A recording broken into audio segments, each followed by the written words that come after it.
Today is Progressive Long Run Sunday. So 11 miles, being able to enjoy the beautiful sun. And you might ask, why do we do these long runs? Well, one is we need to practice. We need to know, what are we doing for race day? So these 11 miles is going to give me an opportunity to practice. One of the first things I need to practice is not starting out fast. So these next 2 miles, I'll be working on starting out slow and working on getting that speed up. So one of the hardest things about race day is starting out slow. So today I'm trying to pay attention to my watch and what my heart rate is. So as I'm starting out on this, I'm slowing down if need be, because the first 2 miles are supposed to be conversational pace. And so I have ran 4 half marathons so far. And during race day, it is very easy to get excited, scared, nerves, and wondering, how do I keep up with all these people? And forgetting that we're running our race. And that first mile lies to you a lot. And after that first mile, you have 12.1 more miles to go. So practicing control, like I talked about in last week's video, that discipline piece of practicing what it's going to look like on race day. So progressive runs are really good for that, because you want to get going, you want to do it, but practicing what it's going to look like on race day.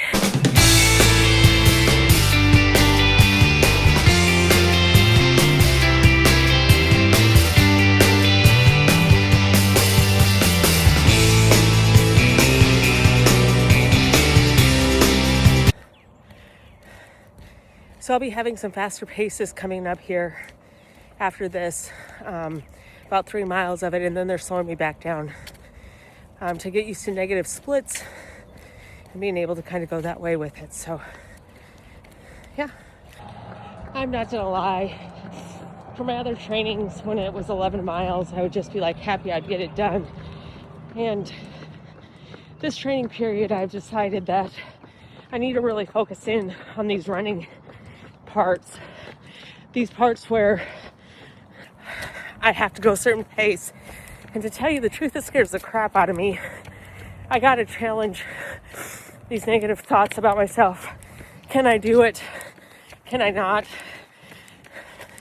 What if I get worn out?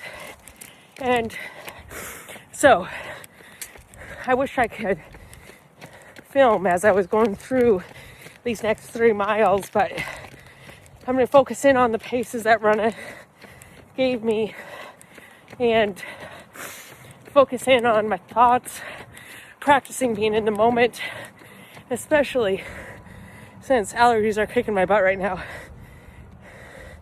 So breathing is difficult, but that's going to happen on race day. So long run training isn't about just getting the steps in. It's about practicing all of these things that come up on race day or throughout your running journey, and maybe the reasons why you stop and don't do it a day is practicing when it is hard so that you know you can do it.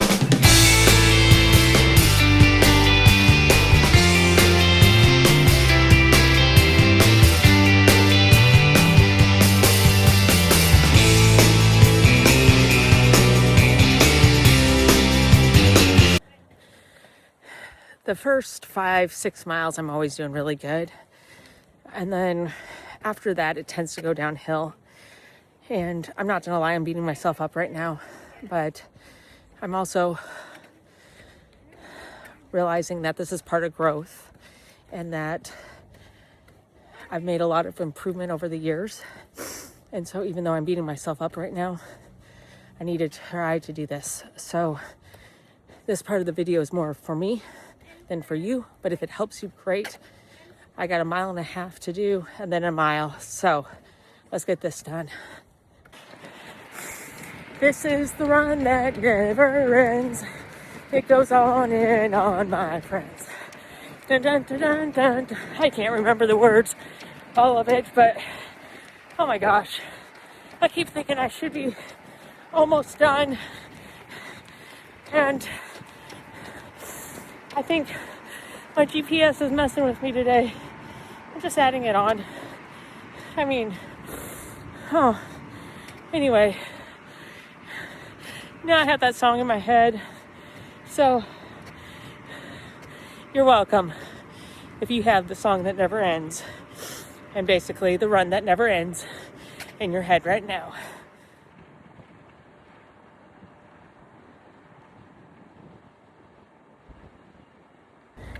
Well, this run has not gone the way I've wanted to at all, but I had a great helper come the last half a mile.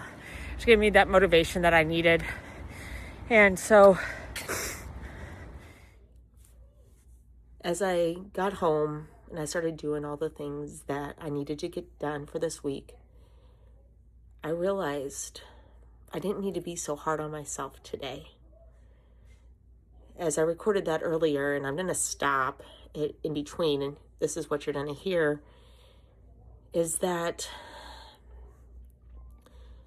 running isn't about the paces marking every single time. We got to check the facts. And we got to make sure that when we're hard on ourselves, that it matches the facts of the situation. Today, I wasn't probably going to make those marks. It was hot. It's starting to pick up temperatures for the year. I'm not used to running in that. It was also, I didn't eat well before.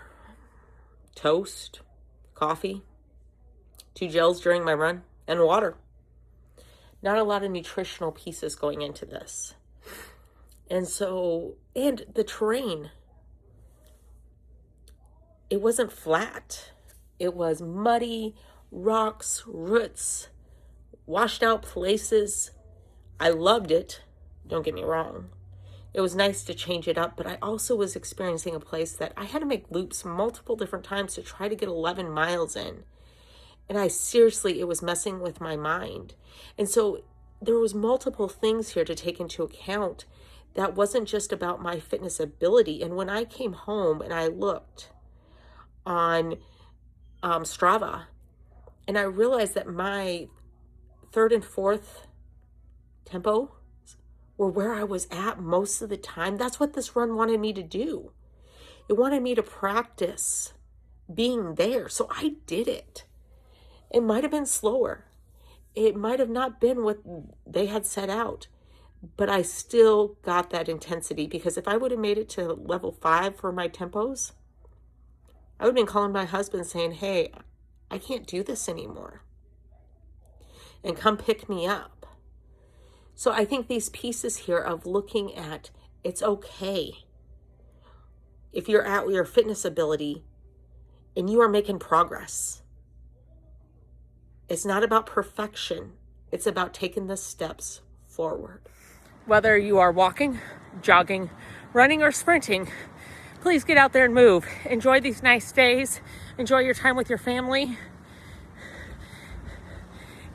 And see you next time. And please, if you like my content, please subscribe and share with your friends.